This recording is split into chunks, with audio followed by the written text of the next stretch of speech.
Hello, welcome back. ചെടികൾ വീട്ടിൽ വെക്കാൻ ഇഷ്ടപ്പെടാത്തവരാരാണല്ലേ ഉണ്ടാവുക? ഇന്നത്തെ വീഡിയോ ചെടികളൊക്കെ വീട്ടിൽ വെക്കാൻ ഇഷ്ടപ്പെടുന്നവർക്ക് വേണ്ടിയുള്ളതാണ്. ഇന്ന് ഞാൻ കാണിക്കുന്ന ചെടികൾ വാട്ടർ ഇൻഡോർ പ്ലാന്റ്സ് ആണ് കേട്ടോ. എൻ്റെ വീട്ടിൽ വെച്ചിട്ടുള്ള ചെടികളെ കുറിച്ചാണ്. ഞാനിപ്പോൾ ഇതുപോലത്തെ ഗ്ലാസ് ബോട്ടിലാണ് എടുത്തിട്ടുള്ളത്. ഇതിൽ കുറച്ച് മണലും ശംഖൊക്കെ ഇട്ടിട്ടൊന്ന് സെറ്റ് ചെയ്ത് വെച്ചു. ഓരോ ബോട്ടിലും ഓരോ ടൈപ്പിലാണ് സെറ്റ് ചെയ്തിട്ടുള്ളത്. ഇതിൽ കുറച്ച് കളർഫുൾ ആയിട്ടുള്ള പെബിൾസ് വെച്ചിട്ടുണ്ട്.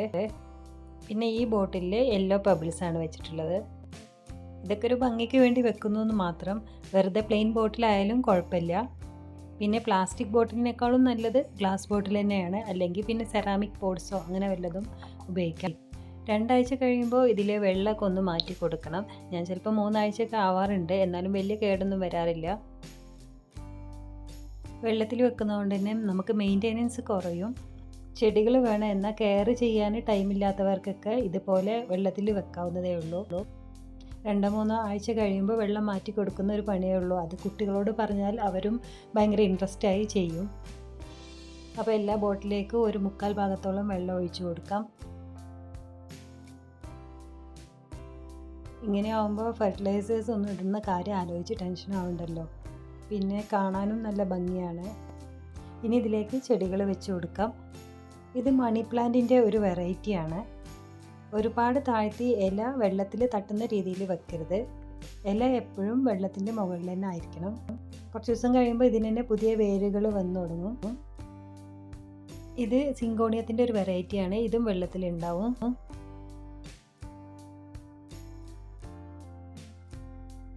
ഇതും സിങ്കോണിയത്തിൻ്റെ വേറൊരു വെറൈറ്റിയാണ്.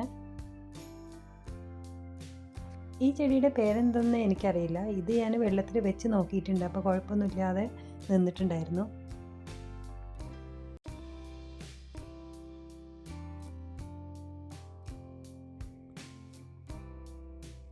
ഇത് പിന്നെ എല്ലാവരുടെയും വീട്ടിലുള്ള മണി പ്ലാന്റ് ആണ്.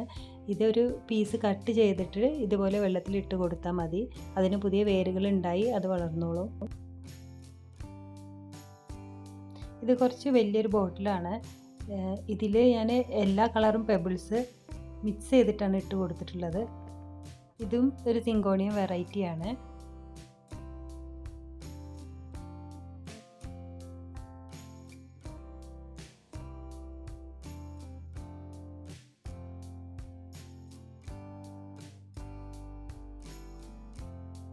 ഈ ഒരു ബോട്ടിൽ ഞാൻ ഇതുപോലത്തെ ഒരു ത്രെഡ് എടുത്തിട്ട് ഇങ്ങനെ ചുറ്റി കൊടുത്തതാണ്.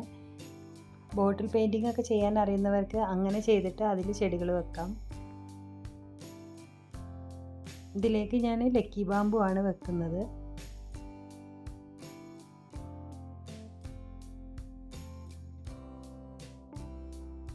ഇത് സ്നേക്ക് പ്ലാന്റിൻ്റെ ഒരു പീസ് എടുത്തിട്ട് വെള്ളത്തിൽ ഇട്ട് കൊടുത്തതാണ്. അപ്പോൾ ഇതിൻ്റെ താഴെ ഇതുപോലെ വേര് വന്നിട്ടുണ്ട്. 1 മാസമൊക്കെ എടുത്തു ഇതുപോലെ വേര് വരാനായിട്ട്. ഇത് വേണമെന്നുണ്ടെങ്കിൽ നമുക്ക് ഇനി മണ്ണിലും പ്ലാന്റ് ചെയ്യാം.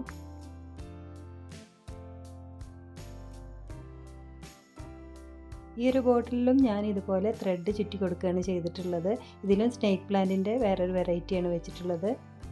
സ്നേക്ക് പ്ലാന്റിൻ്റെ ഒരു ഇല എടുത്തിട്ട് കട്ട് ചെയ്തിട്ട് ഇതുപോലെ വെച്ച് കൊടുത്താൽ മതി. ഇത് കുറച്ച് വലിയൊരു ബോട്ടിലാണ്. അപ്പോൾ ഇതിലൊന്നും ചെയ്തിട്ടില്ല. ഇതിൽ മണി പ്ലാന്റ് വെക്കാനാണ് ഞാൻ ഉദ്ദേശിക്കുന്നത്.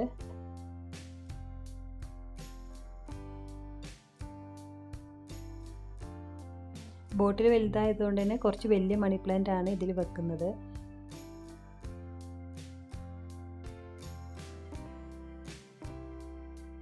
അപ്പോൾ ഇത്രയും പ്ലാന്റ്സാണ് ഞാനിപ്പോൾ സെറ്റ് ചെയ്തത്. ഇനി ഇത് അതിൻ്റെ പൊസിഷനിൽ കൊണ്ടുപോയി വെക്കാം. അപ്പോഴാണ് അതിൻ്റെ ഒരു ഒറിജിനൽ ഭംഗി നമുക്ക് ഫീൽ ചെയ്യാൻ പറ്റുള്ളൂ. ബോട്ടിലൊക്കെ പെബിൾസ് വെച്ച് ചെയ്യുമ്പോൾ നല്ലൊരു ഭംഗിയാണ് കാണാനായിട്ട്. സെറ്റ് ചെയ്ത് കഴിഞ്ഞപ്പോൾ ഈ വലിയ ബോട്ടിൽ സിങ്കോണിയത്തിനേക്കാളും നല്ലത് മണി പ്ലാന്റ് ആണെന്ന് തോന്നി. ഞാനതൊന്ന് മാറ്റി വെച്ചു. ഈ വാട്ടർ പ്ലാന്റ്സ് ഇലയൊക്കെ എപ്പോഴും ഫ്രഷ് ആയിട്ടാണ് ഇരിക്കുക. 2 സ്നേക്ക് പ്ലാന്റും ഞാൻ കിച്ചണിൽ തന്നെയാണ് വെച്ചത്. ഇത് ലിവിങ് ഏരിയയിലെ ഷോക്കേസിലാണ് വെച്ചിട്ടുള്ളത്. ഇൻഡയറക്റ്റായി സൺലൈറ്റ് കിട്ടുന്നിടത്ത് വെച്ചാൽ കുറച്ചും കൂടി നല്ല ഉഷാറുണ്ടാവും. വീടിൻ്റെ ഉള്ളിലൊക്കെ ഇതുപോലെ ചെടികൾ കാണുമ്പോൾ നമുക്കും ഒരു സന്തോഷമാണ്. ഇത് എൻട്രൻസിൻ്റെ അവിടെ ഇതുപോലെ കുറച്ച് സ്പേസ് ഉണ്ടായിരുന്നു. അപ്പോൾ അവിടെ ഒക്കെ സെറ്റ് ചെയ്തു. അധികം കെയറൊന്നും വേണ്ടാത്തതുകൊണ്ട് വാട്ടർ പ്ലാന്റ്സ് എല്ലാ വീട്ടിലും ഒന്ന് പരീക്ഷിച്ച് നോക്കാവുന്നതാണ്. നല്ലൊരു വീഡിയോയുമായിട്ട് വീണ്ടും കാണാം. ബൈ.